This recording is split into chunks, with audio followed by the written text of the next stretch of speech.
Palavra da Verdade, com Hernandes Dias Lopes. Meus amados, nós vamos abrir a palavra de Deus na carta de Paulo aos Efésios, capítulo 3, verso 14. Hoje vou quebrar um pouco o meu protocolo e não fazer uma mensagem, um sermão expositivo, mas fazer um sermão que nós chamamos no seminário de sermão tópico. Um sermão sobre um tema, porque hoje eu gostaria de tratar com vocês sobre um assunto da mais alta importância, um tema urgente, necessário, oportuno para a igreja, nessa conjuntura que estamos vivendo. Nós vamos tratar hoje sobre a oração, a força mais poderosa da terra.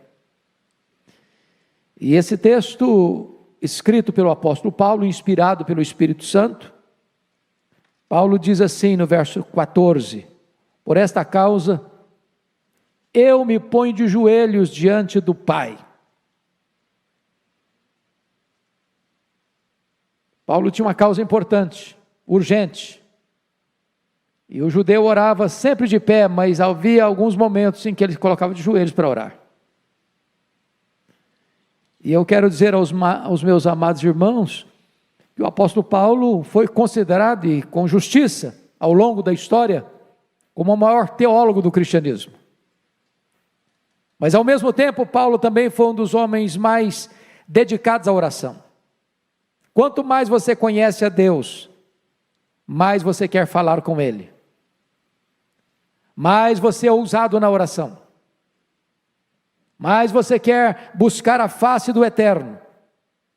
Isso porque não tem cristianismo sem oração, não tem crente cheio do Espírito Santo sem oração, não tem poder de Deus para a igreja sem oração, não tem avivamento sem oração, não tem abundantes conversões sem oração, não há milagres na terra sem oração. Então, eu gostaria de conclamar você para nós entendermos o poder da oração. E eu queria, a título ainda de introdução desta palavra, fazer uma espécie de apanhado nas Escrituras, para ver se as pessoas que viveram antes de nós, no período bíblico, foram pessoas comprometidas com oração. E até que ponto a oração, muito mais do que um exercício devocional, muito mais do que você se sentir bem na presença de Deus, se a oração de fato mudava as coisas, mudava as circunstâncias. Quem muda a circunstância é Deus, mas Deus muda as circunstâncias através da oração. Quando o povo de Deus ora, Deus age. Quando o povo de Deus se põe de joelhos, o braço estendido de Deus começa a agir soberanamente na história. Se o povo de Deus não ora, as ações e as intervenções de Deus podem ser recolhidas. Então vamos ver isso. Você pega, por exemplo, o pai dos crentes, Abraão. Ele intercede por Ló, e Ló é poupado em Sodoma. Diz a Bíblia que Deus lembrou-se de Abraão e salvou Ló. Eu olho Jacó no Val de Jaboque orando em lágrimas: eu não te deixarei ir se tu não me abençoares. E a Bíblia diz que ali a sua alma foi salva. Eu encontro um Moisés orando em Cades Barneia diante de uma situação crítica, porque Deus havia tomado a decisão de destruir aquele povo e começar uma nova nação através de Moisés, e Moisés se coloca na brecha em favor do povo e diz: Deus, perdoa este povo, ou risco o meu nome que escreveste. E Deus poupou a nação de Israel em resposta à oração de Moisés. Eu vejo Ana orando com lágrimas, com amargura de espírito, pedindo um filho, e Deus ouve a sua oração, e ela vai ser mãe do maior profeta, sacerdote, juiz daquela geração, porque a Bíblia diz que Deus é quem faz com que a mulher estéril seja alegre mãe de filhos. Deus cura. Eu vejo o seu filho Samuel, filho de Ana, orando pela nação, e afirmando o seguinte: longe de mim pecar contra Deus, deixando de orar por vós. Eu encontro Ezequias orando a Deus diante de uma sentença de morte, enviada pelo próprio Deus: põe em ordem a tua casa, porque morrerás e não viverás. E diz a Escritura que ele se volta para a parede, e ele ora intensamente, e ele chora copiosamente, e Deus responde rapidamente, revertendo o quadro, revertendo o diagnóstico, revertendo a sentença de morte. Eu vejo Daniel orando, e Deus trancando a boca dos leões. Eu vejo Daniel orando, e diz a Bíblia que uma batalha espiritual se desenrola nas regiões celestes. Eu vejo Daniel orando para Deus trazer quebrantamento ao povo, porque o cativeiro duraria 70 anos, mas diz a Bíblia que naquele momento o povo dele se voltaria para ele, e o povo estava com o coração endurecido. Eu vejo Neemias orando. Ele é um governador, e ele é um estrategista, ele é um administrador de escola. Eu vejo Neemias orando, e a cidade de Jerusalém, que estava há 142 anos debaixo de escombro, e ele pela oração se põe nas mãos de Deus, e se coloca à disposição de Deus, e a cidade é restaurada, e os muros são erguidos em 52 dias. Eu vejo Jesus orando, no Rio Jordão, os céus se abrem, o Espírito Santo desce, e o Pai fala: este é o meu filho, o meu amado, o meu escolhido, nele eu tenho todo o meu prazer. Eu vejo, irmãos amados, o apóstolo Paulo orando, logo depois da sua conversão. Esse homem ora na praia, esse homem ora na sinagoga, esse homem ora no templo, esse homem ora na prisão. Esse homem é um homem que ora sem cessar, e agora ele está diante de Deus, dizendo: por esta causa eu me ponho de joelhos. Eu vejo os discípulos orando, unânimes, em oração, perseverando, em obediência à orientação de Jesus: permanecei na cidade, até que do alto sejais revestidos de poder. E durante 10 dias, 120 pessoas oram com a sua alma, com o seu coração, com o seu propósito, e os céus se fendem, e o Espírito Santo desce, e eles são revestidos com poder. Eu vejo os crentes da igreja primitiva orando, diante das ameaças, dos perigos, e diz a Bíblia que a casa treme, o Espírito Santo desce, e eles são cheios do Espírito Santo, e começam a pregar a palavra com toda a autoridade, ou com todo o poder. Eu olho para a história da igreja, e eu vejo os pais da igreja orando, eu vejo os mártires orando, eu vejo os reformadores orando, eu vejo os puritanos orando, eu vejo os avivalistas orando, eu vejo a igreja de joelhos, e quando a igreja ora, ela marcha resolutamente. Então, dito isto, eu gostaria de olhar com vocês alguns pontos para destaque. A primeira coisa, irmãos, é que a igreja cristã recebe poder do Espírito Santo quando ela ora. A igreja está precisando do Espírito Santo, irmãos. Primeiro porque tem muita gente, mundo afora, desistindo do Evangelho, se apostatando da fé, igrejas fechando, denominações morrendo, denominações históricas perdendo milhares e milhares de membros todos os anos, seminários que outrora formaram pastores, missionários, hoje ensinam ceticismo, apostasia. É hora da igreja orar, para Deus reverter esse quadro, para Deus trazer um avivamento na Europa, na América, no Brasil, no mundo. Quando aqueles discípulos se reuniram no cenáculo, e todos perseveraram unânimes em oração, durante 10 dias, o Espírito Santo desceu sobre eles. Eu vejo os apóstolos diante de uma demanda enorme de assistência social, quando as viúvas dos helenistas estavam sendo esquecidos, eles tomaram a decisão: vamos nos consagrar à oração e ao ministério da palavra, e vamos nomear homens cheios do Espírito Santo e cheios de fé, para tomarem conta da diaconia das mesas. Vamos nos concentrar na vida de oração. Eu vejo, queridos irmãos, que a igreja precisa orar. Mais do que nunca precisa orar numa crise como esta. Mas em segundo lugar, eu quero destacar que a oração é a base do avivamento da igreja. Como nós precisamos desse avivamento, irmãos. Nós não gostaríamos apenas de ler sobre o avivamento, de dizer para o povo: olha, houve um tempo em que Deus visitou o seu povo, em que Deus derramou o Espírito Santo. É gostoso ler, é importante ler o que Deus fez no passado em Jerusalém, o que Deus fez no passado em Antioquia da Síria, o que Deus fez no passado em Éfeso, o que Deus fez no passado lá nos primeiros séculos do cristianismo, o que Deus fez no passado lá na Reforma, o que Deus fez no passado lá na Inglaterra de John Wesley, o que Deus fez no passado lá nos Estados Unidos no século XIX com Dwight Lyman Moody, o que Deus está fazendo em outros lugares, mas nós queremos também aqui.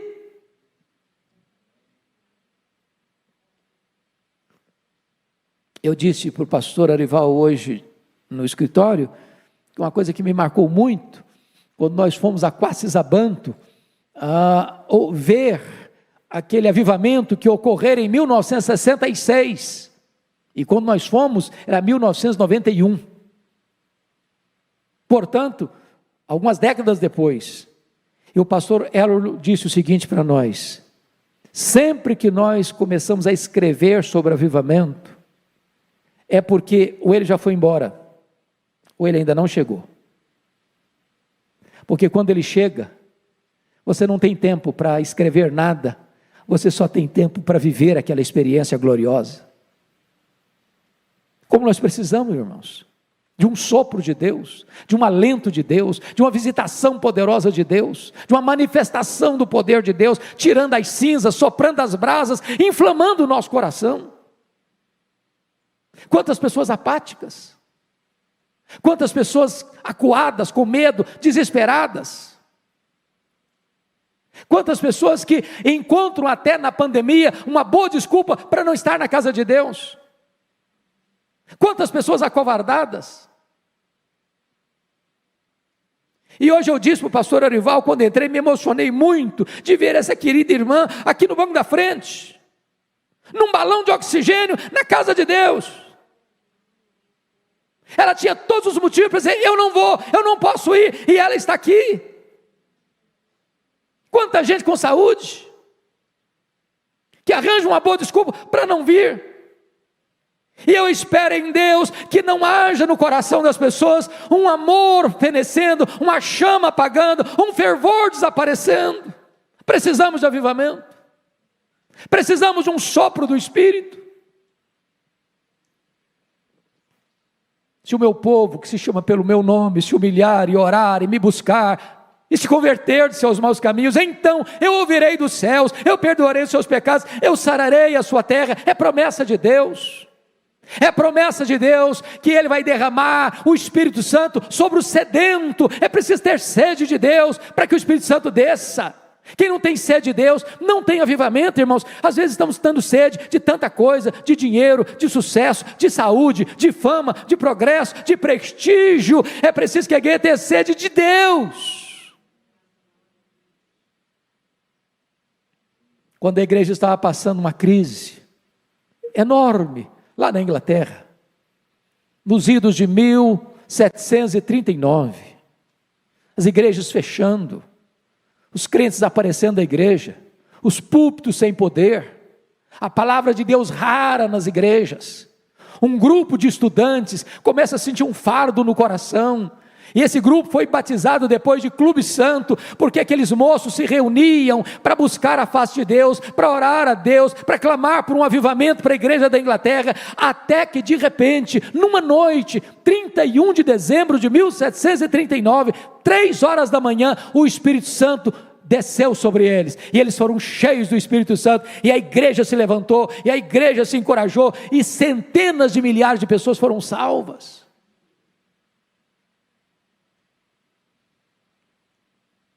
No século XIX, novamente, quando a Inglaterra estava varrida pelo liberalismo teológico, Deus levantou um homem chamado Charles Haddon Spurgeon, E aquele homem pregava para 12 mil pessoas todo domingo, todo domingo, todo domingo. E alguém perguntou: mas qual é o segredo de tanta gente vir, e de tantas mudanças, de tantas conversões, de tanta manifestação do poder de Deus? Ele disse: é a reunião de oração da igreja na segunda-feira. Essa reunião de oração é a usina de poder da igreja.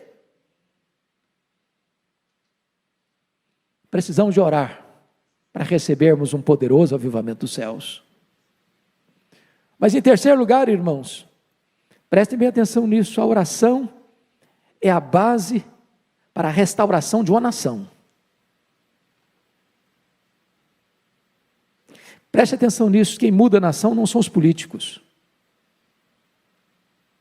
A igreja precisa entender que está na mão da igreja esta usina de poder, esta arma mais poderosa do mundo. É Deus quem põe no trono e tira do trono. É Deus quem levanta uma nação e faz baixar uma nação, cair uma nação. Olha para a história e você verá isso. Quando Ezequias orou, diz a Bíblia que Deus livrou Jerusalém e o seu reino, o reino de Judá, de um ataque terrível, de um poderosíssimo império, que já havia derrubado o reino do norte, Samaria. Deus poupou a nação, em resposta à oração do líder daquela nação. O doutor Edwin Orr, que talvez foi a maior autoridade sobre o avivamento no século XX, que esteve aqui no Brasil, no centenário da Igreja Presbiteriana do Brasil, narra sobre o colapso econômico que atingiu os Estados Unidos nos idos de 1850. Ele diz que naquela época os bancos faliram e fracassaram. Os empresários estavam em crise. As estradas de ferro faliram. As fábricas fecharam.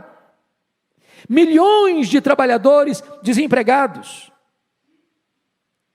É um cenário muito parecido, às vezes, com o que nós estamos começando a assistir no Brasil e no mundo. A economia colapsando. A saúde entrando numa situação, como já foi descrita aqui pelo pastor Arival, de adversidade, porque quando você acha que a coisa está melhorando, de repente surge uma novidade, que contraria a expectativa, ou mesmo o saber da ciência, e muda tudo. Pois bem, diante daquela crise, no dia 1º de julho de 1857, um homem chamado Jeremias Lampier, um homem de negócios, comerciante, assumiu o posto de missionário urbano em Nova York. A sua denominação estava perdendo milhares de membros todos os anos. E Jeremias Lampier imprimiu um folheto e distribuiu em Nova York. No dia 23 de setembro de 1857, ele começa uma reunião de oração no hotel. O objetivo era juntar comerciantes, mecânicos, viajantes, para buscarem a Deus. No primeiro encontro, na primeira reunião de oração, 6 pessoas. Na segunda semana, 40 pessoas. Em 6 meses, tinham 10 mil homens de negócios orando em Nova York por um avivamento nos Estados Unidos da América. Esse avivamento chegou, irmãos, e varreu toda a nação. Boanerges Ribeiro escreveu um livro sobre Moody, que estava vivenciando essa experiência, e disse que a seara estava em fogo. Quando se percorria a nação, parecia que o país inteiro era uma reunião de oração. As igrejas se fortaleceram. Como fruto desse avivamento, um jovem que estudava em Princeton, ao escutar um sermão do seu professor Charles Hodge, pregando sobre obra missionária, ele sentiu o chamado de Deus e veio para o Brasil, Ashbel Green Simonton, com 26 anos, para plantar a igreja presbiteriana do Brasil. A nossa denominação é fruto desse avivamento. E eu espero, amados irmãos, que Deus nos mova a orar pelo Brasil. Estamos vivendo uma crise política em todos os poderes constituídos, precisando de uma visitação do céu, de homens que governam, de homens que legislam, de homens que julgam, que têm o temor de Deus, que reconheçam que Deus é soberano, e que feliz é a nação cujo Deus é o Senhor. Precisamos de uma igreja quebrantada, de uma igreja sedenta de Deus, de uma igreja que entra na brecha da oração, de uma igreja que paga o preço da oração, da renúncia, para que Deus visite a nossa terra e poupe a nossa nação. Mas talvez alguém diga assim: bom, mas a oração não muda a circunstância. Pois eu quero lhe dizer que quem muda a circunstância é Deus. Não é a oração que é poderosa. A oração aciona o braço do Todo-Poderoso. É quando a igreja fraca ora ao Deus onipotente, Deus age e muda as circunstâncias. Se não vejamos. Está escrito na Bíblia que quando, numa batalha, Moisés estendia as mãos, intercedendo pelos soldados que estavam no campo, enquanto ele orava, com as mãos estendidas, os seus soldados prevaleciam.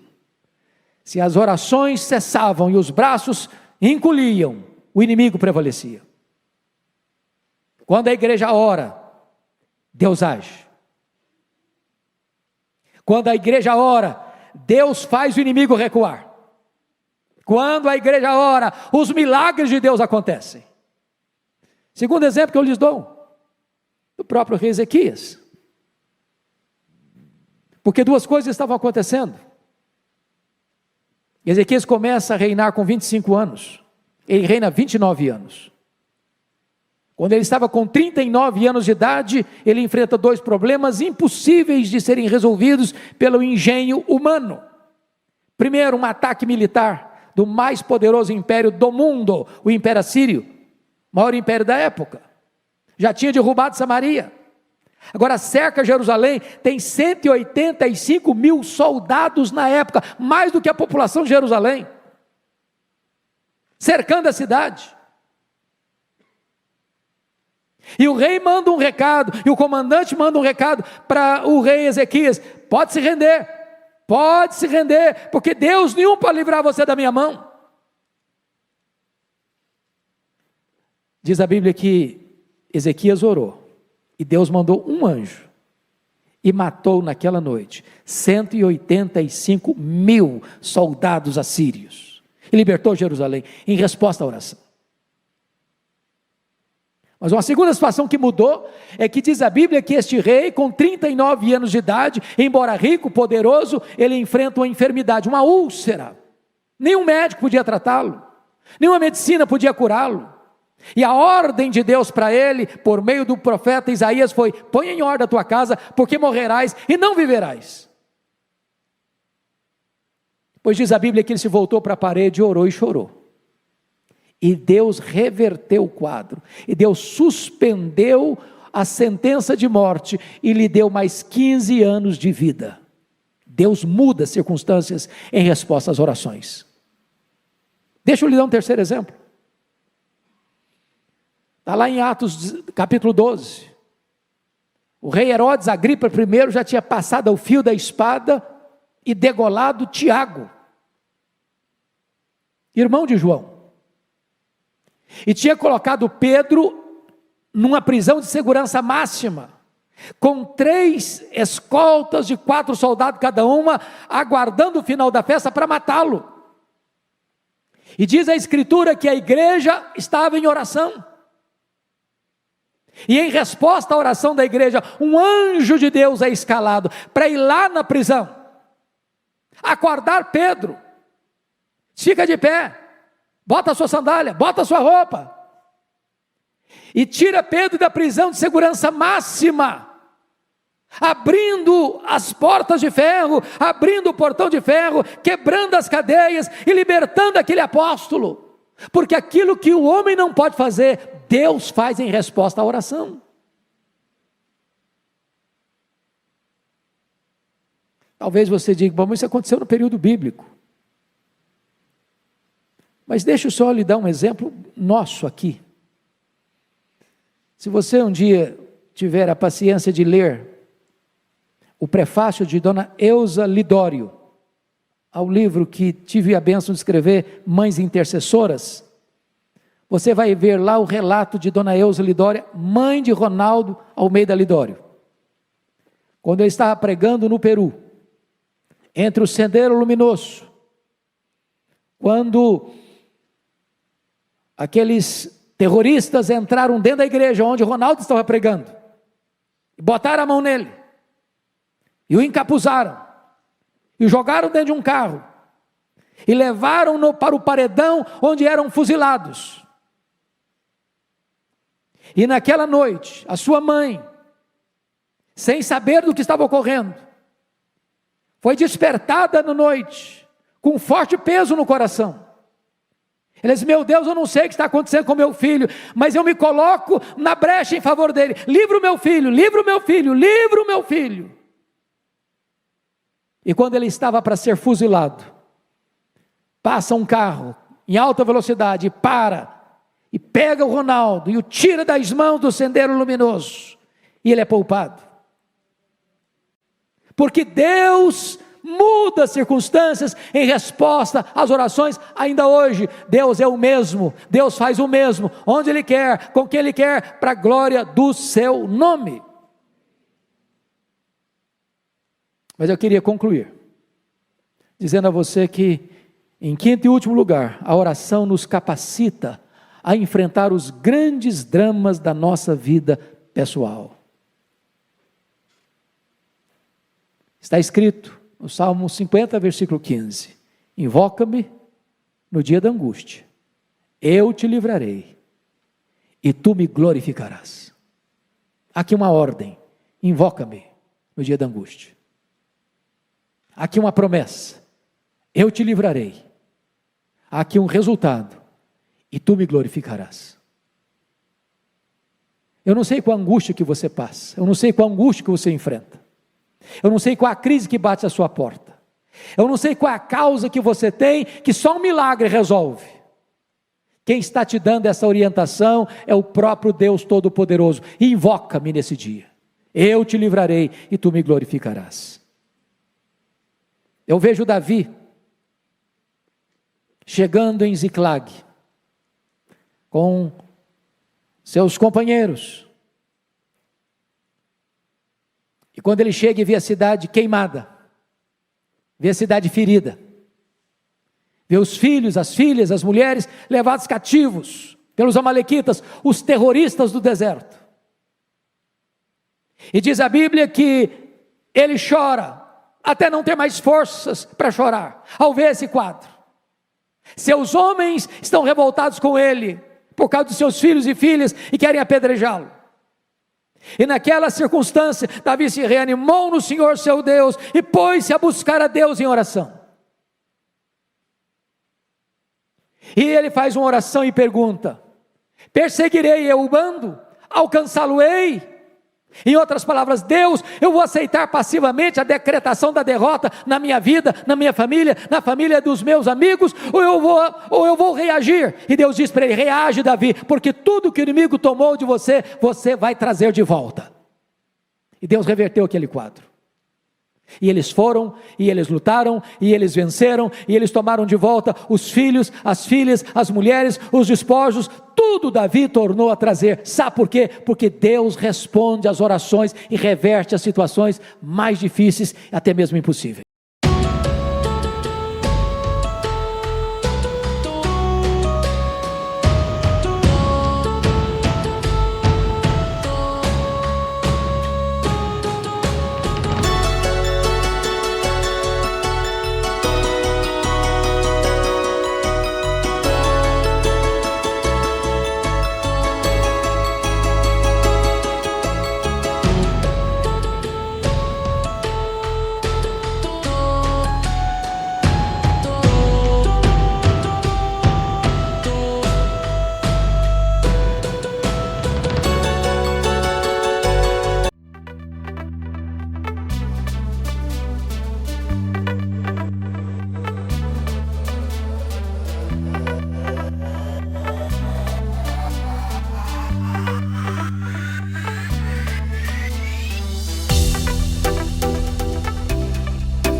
Quero concluir, para mim, com um exemplo máximo do que Deus pode fazer por meio da oração.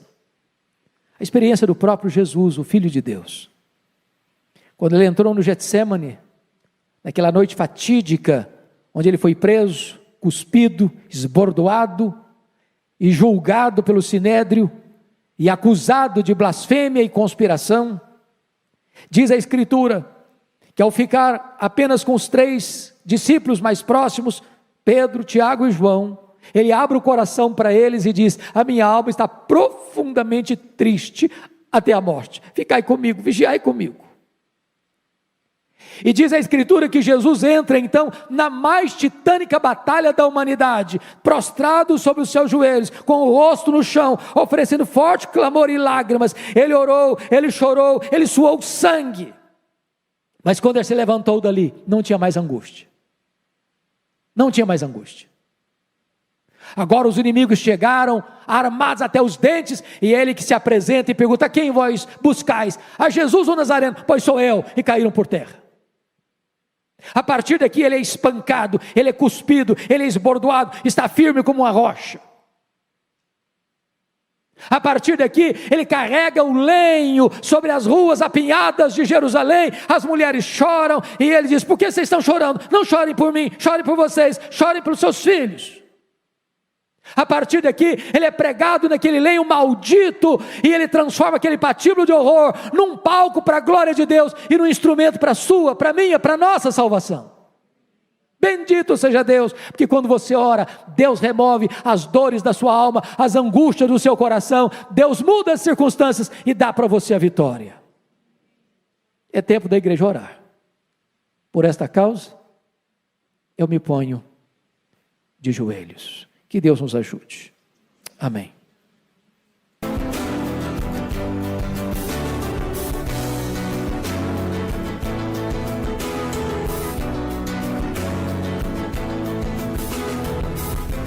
Palavra da Verdade, com Hernandes Dias Lopes.